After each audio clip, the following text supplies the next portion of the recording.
വാഹനം ഉൾപ്പെടെ ഉരുണ്ടുപോകുന്ന എന്ത് സാധനവും താഴെ നിന്നും മുകളിലേക്ക് ഉരുണ്ടുപോകും. സൗദിയിലെ മദീനയിലെ വാദി അൽബൈല എന്ന പ്രദേശത്ത് അപൂർവമായി കണ്ടുവരാറുള്ള പ്രത്യേക കാന്തിക ശക്തിയാണ് എതിർദിശയിലേക്കുള്ള ഈ ആകർഷണത്തിന് കാരണമെന്നാണ് റിപ്പോർട്ട്.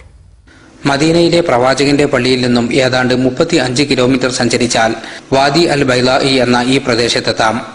റോഡിലെ അസാധാരണമായ ഈ കാഴ്ചയാണ് ഇങ്ങോട്ട് സന്ദർശകരെ ആകർഷിക്കുന്നത്.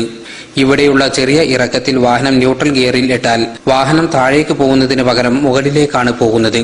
വാഹനം മാത്രമല്ല, ഉരുളുന്ന കനമുള്ള എന്തും താഴെ വച്ചാൽ അത് മുകളിലേക്ക് ഉരുണ്ടുപോകും.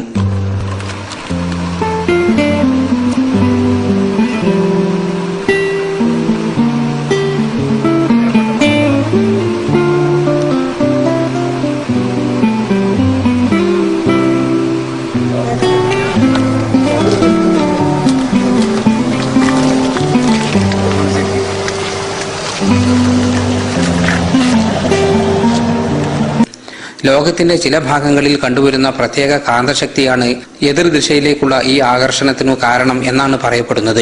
പർവ്വതങ്ങൾ നിറഞ്ഞു നിൽക്കുന്ന ഇത്തരം പ്രദേശങ്ങൾ ഗ്രാവിറ്റി ഹിൽ അല്ലെങ്കിൽ മാഗ്നറ്റിക് ഹിൽ എന്ന പേരിലാണ് അറിയപ്പെടുന്നത്. വാഹനങ്ങളുടെ ഗിയർ ഫ്രീ ആക്കിയാൽ പോലും 100ഉം 120ഉം സ്പീഡിൽ കിലോമീറ്ററുകൾ ദൂരം വാഹനങ്ങൾ മുന്നോട്ടു പോകും എന്നതും ഈ പ്രദേശത്തിന്റെ പ്രത്യേകതയാണ്. അസാധാരണമായ ഈ പ്രതിഭാസം അനുഭവിച്ചറിയാൻ നൂറുകണക്കിന് പേരാണ് ദിനം പ്രതി ഇവിടെ എത്തുന്നത്. മദീനയിൽ നിന്നും ജലീൽ കണ്ണമകരം, ഏഷ്യാനെറ്റ് ന്യൂസ്.